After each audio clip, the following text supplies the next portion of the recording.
Папулька. Посмотри на папульку. Расскажи, где ты была сегодня?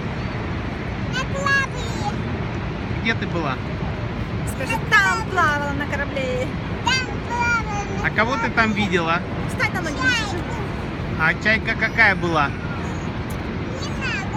Мама, чайка и сосиски. Что там чайка делала под водопадом? Ну, купалась. А мама чайка их разрешила. Мама чайка разрешила. И мама чайка разрешила купаться? Да. А ты не хотела? А ты не хотела там искупаться? Нет. А кто это у тебя в руках? Как зовут этого котенка? А покажи котенка всем. Нет, ты мордой его покажи. Они Ух ты, какой котенок. Так а что ты падаешь? Стой спокойно, мне ж тяжело. Его зовут Зайчик. Ой, сейчас до тебя упадет и все, ты что? Мы же его не достанем.